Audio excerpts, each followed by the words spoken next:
Welcome back to Next Gen Console Watch, our show following the latest gaming hardware. I'm Damon Hatfield, and as always, I'm joined by Max Scoville, host of Podcast Beyond, and Ryan McCaffrey, host of Podcast Unlocked.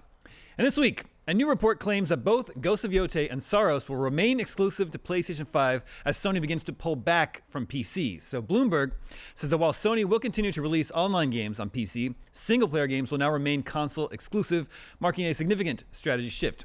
Sony has been releasing its games on PC sometime after they hit console. This new policy marks a return to console exclusivity at a time when console rival Microsoft is all in on multi-platform. So that would mean we should expect to see fighting game Marvel Tokon on PC, and of course Bungie's extraction shooter Marathon remains a multi-platform release. Meanwhile, the Sony published but externally developed Death Stranding 2 and Kena Scars of Cosmora will launch on PC, but plans to release Sucker Punch's Ghost of Yōtei were recently scrapped, according to Bloomberg.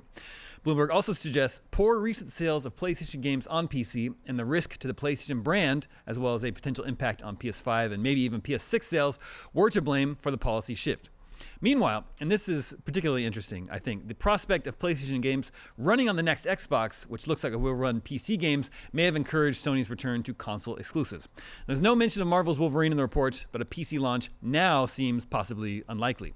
And if this change in policy doesn't seem like that big a deal, let me just list this out. In recent years, PlayStation has allowed PC gamers access to Spider-Man 1 and 2, plus Miles Morales, Horizon Zero Dawn and Forbidden West, Returnal, Beyond Two Souls, Ghost of Tsushima, The Last of Us Part 1 and 2, Days Gone, God of War 2018 and Ragnarok, Ratchet & Clank Rift Apart, Sackboy: A Big Adventure, Uncharted, Legacy of Thieves Collection, Stellar Blade, and Until Dawn. So quite a few games. Let's go to Max first this week. If this report is accurate, what do you think might be causing PlayStation to change its policy of bringing games to PC after a period of exclusivity on console? Well, Occam's razor, I think it's just to save money. You know, as much as it does seem like they're leaving money on the table because these games are already made and porting them seems like less work than developing new games from the ground up, it is still a sizable cost to port an entire game to a new platform. Secondary, you know, they want to drive traffic to PS5. Sony has historically been a hardware company. They make consoles, they sell consoles, and they want people to buy those consoles. And if they can play them on non-Sony hardware, if they can play them on PC, that isn't really, you know, helping support their bread and butter. And I can't imagine that anyone at Sony was too thrilled to see footage of the Asus ROG Ally Xbox version playing Sony games, which was, of course, the first thing so many people threw on to try to test it out, just because it is sort of vaguely ironic seeing that. And the prospect of Microsoft leaning into this whole hybrid ecosystem, yeah, that's got to be a threat to be like, oh, suddenly people don't need to buy a PlayStation to play PlayStation games. You know, we've seen the PS5 is doing just great sales wise, but at the same time, we are also seeing it go up in price, which is kind of an anomaly compared to previous generations. So right now, it would seem they're really trying to kind of just give people a reason to pay that money, really making it worth that premium, because, you know, there is that mindset when we're expecting a PC port, then if you've already got a PC, you don't have a PlayStation, you're like, well, I'll just wait. I'll wait till it comes to PC. It's like, you know, movies in theaters. You're like, I'll wait till it hits streaming. Sure. Yeah. There's also the fact that it might be a case of diminishing returns, because Helldivers 2 was a huge hit on Steam, bigger than on PS5. And that first wave of PlayStation games coming to Steam were big, like Horizon Zero Dawn, God of War, and even Days Gone did surprisingly well. But it seems like maybe the novelty of PlayStation on PC has worn off. The excitement over PlayStation exclusives coming to PC has cooled a bit. Is there anything to that? Definitely something to that. I also think that Sony shot themselves in the foot a little bit by making a PlayStation Network account mandatory to play even single-player games. That was the thing that rubbed a lot of people the wrong way. And had that been in effect when Helldivers 2 launched, I don't think that would have been anywhere near as much of a success, because the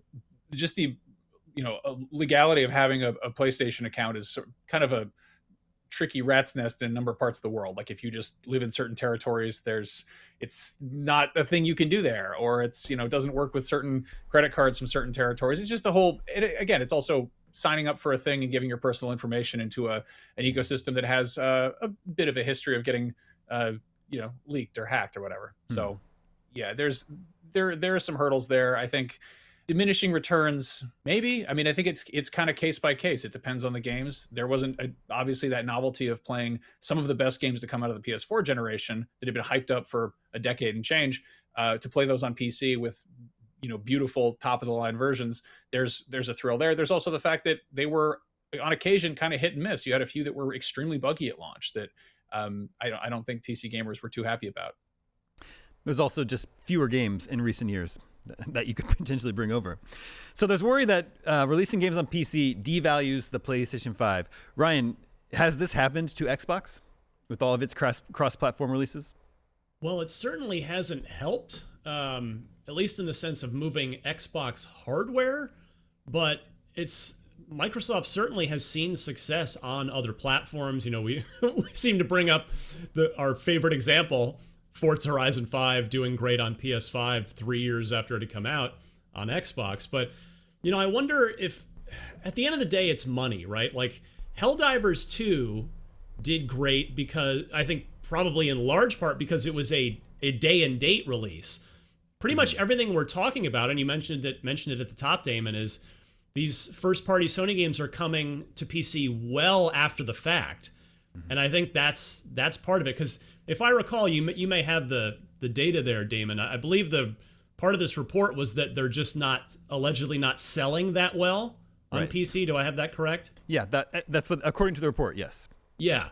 So, I mean, if Microsoft is doing day and date for PC for everything, and Sony isn't, why, you know, and obviously they're doing that to try and keep people purchasing PlayStations and playing on the PlayStation console. So I think Sony, you know, they probably feel like what they're doing now is kind of an in-between step that's not really working, and that they either need to pull back from PC completely or go all in and go with day one.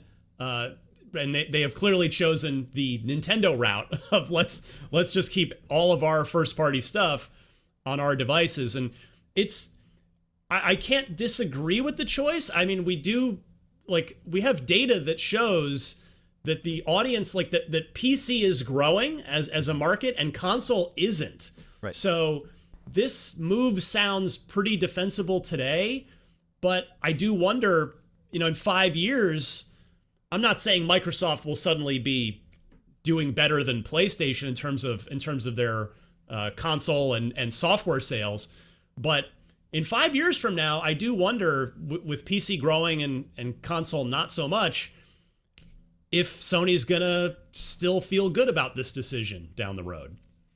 Do you think, Ryan, everything that we've heard about what the next Xbox could be, being very open, playing PlayStation games, playing PC games and playing PlayStation games that were released on PC, do you think that could have spooked Sony away?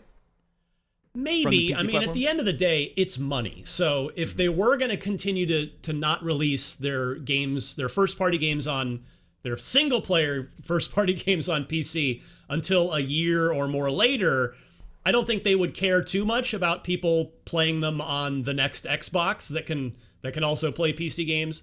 But there's certainly there's maybe, like, if they're looking at the long tail version of that, of maybe over time people choose to just go with the Xbox PC hybrid rather than PlayStation. But now I think it's just purely I think it's more of a money decision than a sort of corporate ego, for lack of a better term, decision. Max, there's also the Steam machine of it all. The forthcoming Steam machine.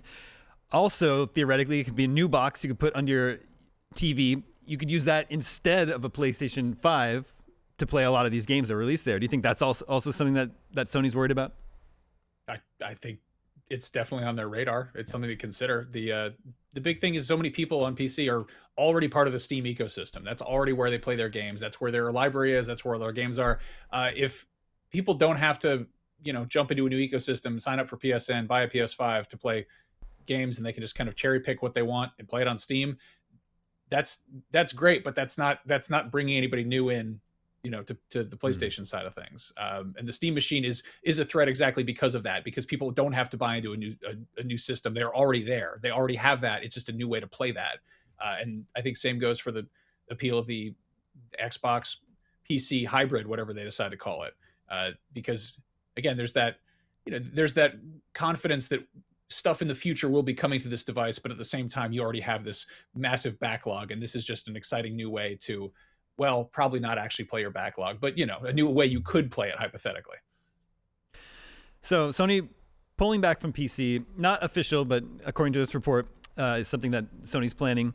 Ryan, the new CEO of Xbox, says they will recommit to Xbox and console. Beyond what they've already released and announced for PlayStation, do you think Xbox will want to rethink exclusivity as we move into the next generation? I don't think they're in a strong enough position to do that, quite frankly. I think at most that might mean that they pull back from PS5 and later PS6 releases for some amount of time, which they're already doing for some games like Forza Horizon 6. But not others like Fable. But I think the day and date on PC strategy is probably not going anywhere for Microsoft. But it's possible that they might try to make make it a little bit more exclusive if you're a console gamer than where it is now. Well, viewers, listeners, all this talk of console exclusivity, we want to know: do you wait to play console games on your PC? Or do you just want to play it first wherever it is? Maybe you own both console and PC. Make sure to vote in our poll on IGN.com the day this episode goes live. You can also vote in a poll on Spotify if you're watching this episode there. We'll share the results with you next week, just like we can with last week's poll. What game are you most excited for in March? And far and away, the winner is Crimson Desert with nearly 60% of the vote. I think I can say this. We have the game here in the office. It's running on a high-end PC, and it looks stunning. It's really... David, we've got a big new final preview up on IGN and IGN's YouTube right now. So it's like 10 minutes long, kind of last final impressions. So if people are interested in that, they should check it out. Yep, check that out for sure. Following Crimson Desert in order would be Pokemon Pokopia, Slay the Spire 2, and then Marathon. And that's no shade against Slay the Spire 2. I'm very excited for that. The original is an all-timer roguelike deck builder, but I just don't think it's a good sign that the next game from Bungie and PlayStation is coming in beneath an indie roguelike deck builder game. A little bit surprising there. All right, it's time for a brand new month of gaming. Jump into the Humble March Choice Bundle and score an amazing lineup of titles. Right now, you can grab Tempest Rising, Chants of Sonar, Sworn, Etrian Odyssey 3 HD, Bread and Fred, 0 Hour, Small Lands Survive the Wild, and Hard West 2. This all supports the Malala Fund, an organization working for a world where every girl can learn and lead by breaking down the barriers that hold back the more than 130 million girls out of school today. Head to humblebundle.com through April 7th to start playing today. Also, IGN Deals is now IGN Finds. It's the deals and pre-orders you already love, now with news, product drops, stock alerts, and even more weird finds from across the internet. If you're not following IGN Finds, what's holding you back? You can find us on Twitter, Facebook, Instagram, TikTok, Threads, even Blue Sky. Once again, IGN Deals is now IGN Finds. And that's our show. Thank you to both Max and Ryan. Thanks to everyone working behind the scenes to make this show possible. My name is Damon. We'll be back next week with more of the latest gaming hardware news. We'll see you then.